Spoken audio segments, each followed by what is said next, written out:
গল্পের শুরুতে আমরা সাইবেরিয়ার একটি জেল দেখি, যেখানে অনেক জার্মান সৈন্যবাহিনীদের লাইন ধরে দাঁড় করানো হয়েছিল। আসলে দ্বিতীয় বিশ্বযুদ্ধ শেষ হওয়ার পর রাশিয়া অনেক জার্মান সৈন্যবাহিনীদের বন্দী করে নিয়েছিল এবং তাদের দিয়ে দিন-রাত কয়লার খনিতে কাজ করাতো। যদিও এই জেলের সিকিউরিটি অনেক কম ছিল, কিন্তু তবু কেউ এই জেল থেকে পালানোর চেষ্টাও করতো না, কারণ ঠান্ডার কারণে এই জেলের চারপাশে কেবল বরফই বরফ ছিল। আর এই জেল থেকে কোনো মানুষের বসতি প্রায় 14,000 কিলোমিটার দূরে ছিল। তাই যদিও কোনো বন্দী এই জেল থেকে পালিয়েও যেত, তাহলে সাইবেরিয়ার এই জমাট বাঁধা শীতে তার মৃত্যু নিশ্চিত ছিল। আর তাই কোনো বন্দী এখান থেকে পালানোর কথা ভাবতেও পারতো না। কিন্তু এই বন্দীদের মধ্যে একজন ছিল যে ভীষণ সাহসী ছিল, আর সে এই জেল থেকে পালিয়ে তার স্ত্রী ও মেয়ের কাছে যেতে চেয়েছিল। এই বন্দীর নাম ছিল ক্লেমেন ফেরেল, আর যাকে এই জেলে পুরো 25 বছর সাজা ভোগ করতে হতো। আর ক্লেমেন একদমই চাইছিল না যে তার অর্ধেক জীবন এই জেলের মধ্যেই কেটে যাক। একদিন ক্লেমেন এই জেল থেকে পালায় এবং একটা রেলের মধ্যে উঠে পড়ে, এবং কিছুক্ষণ পর রেল থেকে উকি দিয়ে দেখলো একজন রাশিয়ান সৈন্য তার দিকে বন্দুক তাক করে দাঁড়িয়ে আছে। দুর্ভাগ্যবশত এখানে ক্লেমেন ধরা পড়ে গেল, আর জেল থেকে পালানোর অপরাধে তাকে এক ওপেন সেলের মধ্যে বন্দী করা হলো। ঠান্ডা অনেক বেশি ছিল, আর রাতের বৃষ্টিতে ক্লেমেনের অবস্থা আরও খারাপ হয়ে গেল। সেই সেলে ক্লেমেনকে কয়েক ঘন্টার জন্য নয়, বরং 2 দিনের জন্য রাখা হয়েছিল।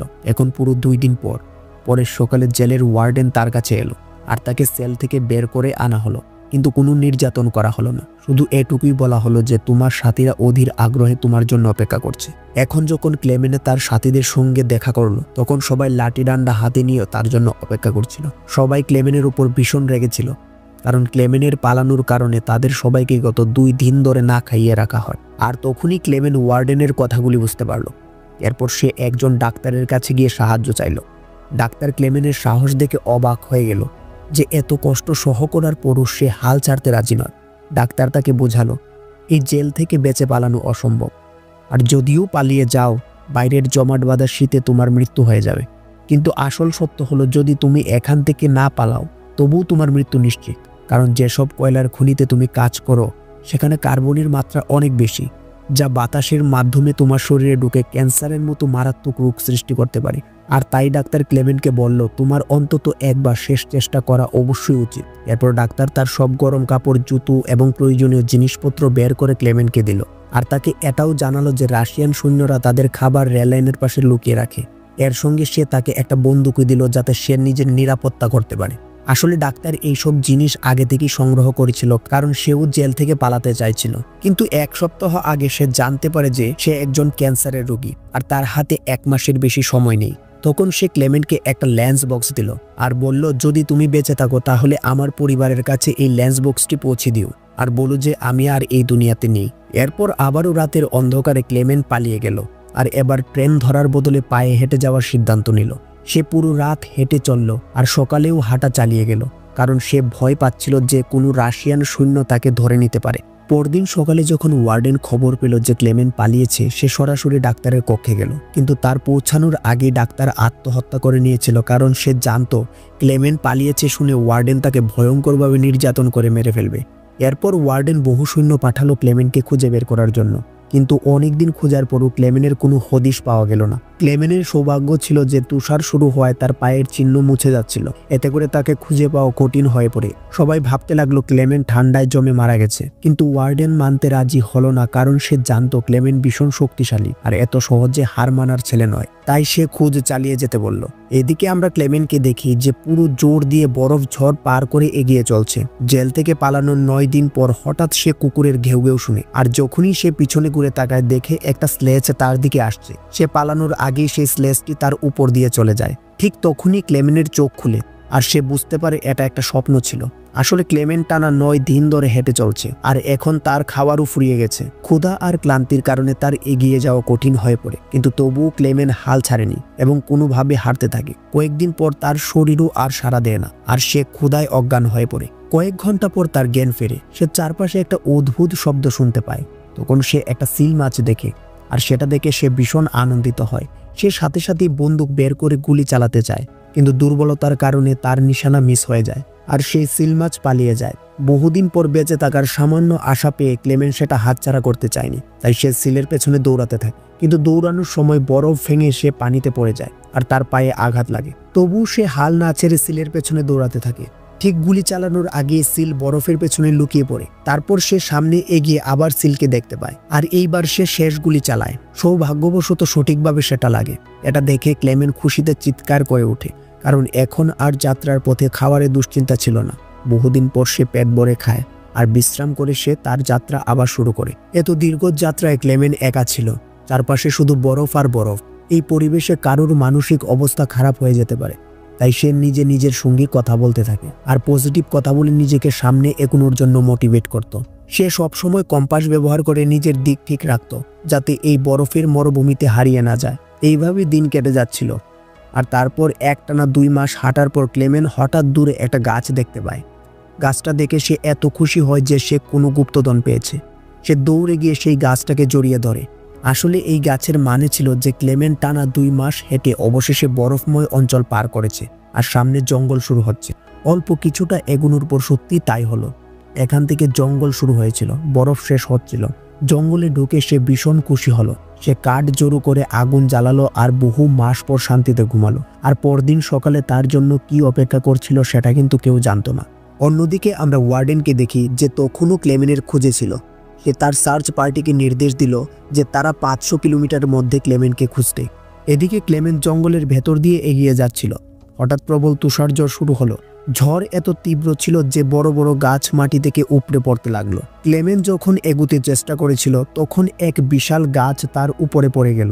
সৌভাগ্যক্রমে সন্ধ্যায় 2জন লোক যারা সোনার খুঁজে এসেছিল তাকে দেখে সময় মতো বাঁচিয়ে নিল।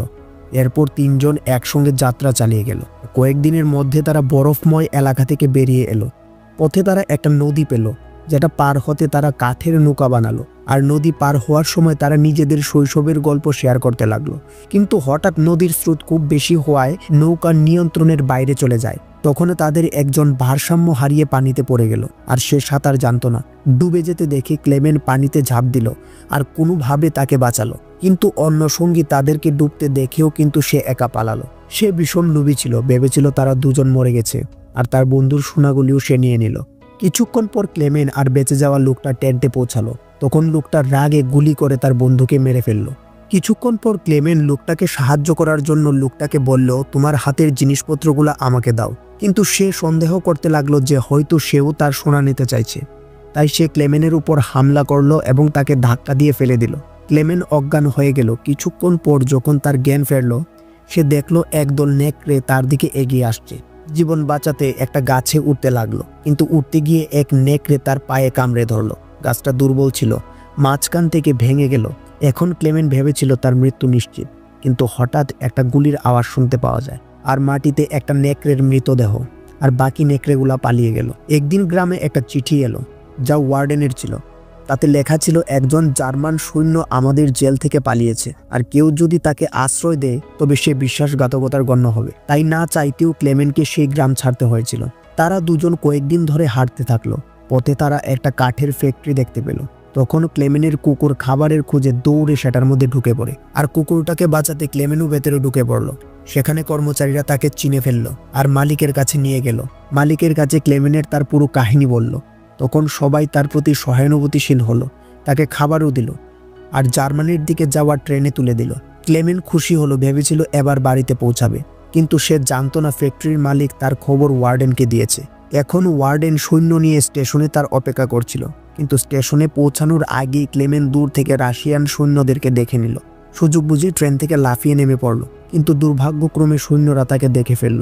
তারপর ক্লেমেন দ্রুত রেল লাইন পার হতেই হঠাৎ জানি কোথা থেকে ওয়ার্ডেন তার সামনে চলে আসলো। এটা দেখে ক্লেমেনের মন ভেঙে গেল, কারণ এখন মনে হচ্ছিল যে বছরের পর বছরের পরিশ্রম সব বৃথা। কিন্তু ওয়ার্ডেন তাকে ধরার আগেই ক্লেমেনের কুকুর ওয়ার্ডেনের উপর ঝাঁপিয়ে পড়ল, আর এইভাবেই আবারও পালানোর সুযোগ পেল ক্লেমেন। সে প্রাণপণে দৌড়াতে লাগলো, কিন্তু হঠাৎ একটা গুলির আওয়াজ শুনতে পাওয়া গেল। পিছনে তাকিয়ে দেখে তার কুকুরটা মরে গেছে। এটা দেখে তার ভীষণ কষ্ট হলো, কিন্তু তবুও সে থামলো না, আর জোরে জোরে দৌড়াতে থাকলো। এরপর সে একটা সেতুর উপরে উঠে এবং নিচে চলতে থাকা ট্রেনের উপর লাফিয়ে পড়ে পালিয়ে গেল। আর আবারও ক্লেমেন এইভাবে ওয়ার্ডেনের হাত থেকে বেঁচে গেল। এইভাবেই দিন কেটে যাচ্ছিল, আর ক্লেমেন ধীরে ধীরে এগোচ্ছিল। দেখতে দেখতে 1952 সাল এলো। তখন ক্লেমেনের জেল থেকে পালিয়েছে প্রায় 7 বছর হয়ে গেছে। সে তখন সেন্ট্রাল এশিয়াতে ছিল, আর একটা গ্রাম্য মেলায় ঘুরছিল। সেখানে সে খাওয়া দাওয়ার জন্য অনেক জিনিস দেখলো। খেতে খুবই ইচ্ছা হচ্ছিল, কিন্তু তার কাছে কোনো টাকা ছিল না, তাই মন চেপে সে চলে যাচ্ছিল। হঠাৎ তার চোখে পড়লো দুই মেয়ে যারা প্যানকেক বিক্রি করছে। সে খেতে চাইলো কিন্তু পয়সা ছিল না, তাই হতাশ হয়ে চলে যাচ্ছিল। তখনই এক মেয়ে তার প্রতি দয়া করে এক টুকরো প্যানকেক তাকে দিল। প্রথমে ক্লেমেন অস্বস্তি বোধ করলো, কিন্তু পরে ধন্যবাদ জানিয়ে কেকটি খেয়ে নিল। এই দৃশ্য একজন ইহুদি লোক দেখছিল। এরপর ক্লেমেন একটা চার্টে গেল, সেই লোকটিও পিছু নিল। আসলে সেও কোনো এক সময় বন্দী ছিল, তাই সে ক্লেমেনকে পুলিশের হাতে না তুলে সাহায্য করার চেষ্টা করলো। সে ক্লেমেনকে নিজের বাড়িতে নিয়ে গেল। সেখানে বহু বছর পর ক্লেমেন শেভ করলো আর আগের চেহারায় ফিরে এলো। এরপর সেই লোকটা তাকে নতুন পাসপোর্ট দিল, যাতে সে রাশিয়ার সীমান্ত পার হয়ে জার্মানিতে যেতে পারে। এতে ক্লেমেন খুশি হয়ে তাকে ধন্যবাদ জানালো আর রাশিয়ার জার্মানির সীমান্তের দিকে রওনা দিল। কয়েক সপ্তাহ পর ক্লেমেন সীমান্তে পৌঁছালো। সেখানে এক রাশিয়ান সৈন্য তাকে পাসপোর্ট দেখাতে বলল। ক্লেমেন ভয় পাচ্ছিল, সৈন্য যদি তাকে চিনে ফেলে বা জাল পাসপোর্টে যদি ধরা পড়ে যায়। কিন্তু সৌভাগ্যক্রমে কিছুই হলো না। সৈন্য তাকে সীমান্ত পার হওয়ার অনুমতি দিল। এটা দেখে ক্লেমেন এত খুশি হলো যে সে তার হাসি থামাতে পারল না। অবশেষে সে সেতুর উপর পৌঁছালো, যেটা পার হলি জার্মানি। কিন্তু অর্ধেক পা হতেই তার চোখে তীব্র আলো পড়ল আর চোখ খুলে দেখলো সামনে ওয়ার্ডেন দাঁড়িয়ে আছে। পেছনে তাকিয়ে দেখে সে এখনো রাশিয়ার মাটিতে, মানে ওয়ার্ডেন চাইলে এখনো তাকে গ্রেপ্তার করতে পারে। এখন ক্লেমেনের মন ভেঙে গেল, কারণ তার এত বছরের পরিশ্রম মাটিতে মিশে যাবে ভাবছিল। কিন্তু হঠাৎ এমন কিছু হলো যা ক্লেমেনও ভাবতে পারেনি। ওয়ার্ডেন তার পথ ছেড়ে দিল আর সামনে যেতে দিল। প্রথমে ক্লেমেন বিশ্বাস করতে পারল না, তবুও সাহস করে এগুলো। আসলে ওয়ার্ডেন ক্লেমেনের বেঁচে থাকার জেদ আর সাহস দেখে অনুপ্রাণিত হয়েছিল। তাই সে ক্লেমেনকে গ্রেপ্তার করলো না, বরং দেশে ফেরার অনুমতি দিল আর বলল, এই লড়াই শুধু দুই সৈন্যের মধ্যে ছিল, আমি আর তুমি এখানে জিতে গেছো, যাও নিজের জীবন বাঁচো। অবশেষে ক্লেমেন সীমান্ত পার হয়ে নিজের দেশে জার্মানিতে পৌঁছালো। এরপর সে নিজের বাড়ির কাছাকাছি এলো। সেখানে তার মেয়ে আর স্ত্রীকে দেখতে পেল। কিছুক্ষণ পর তারা দুজন চার্চে যাওয়ার জন্য বের হলো আর ক্লেমেনও তাদের পিছু নিল।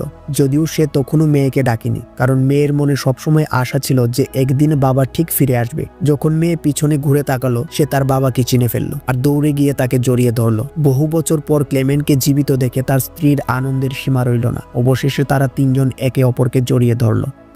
আর সত্যি ঘটনার উপর ভিত্তি করে বানানো এই সিনেমাটি এখানেই শেষ হলো। আশা করি আজকের এই কাহিনীটি তোমাদের কাছে অনেক ভালো লেগেছে। যদি ভালো লেগে থাকে ভিডিওটিকে লাইক করে দিও আর চ্যানেলটাকে অবশ্যই সাবস্ক্রাইব করে রাখো।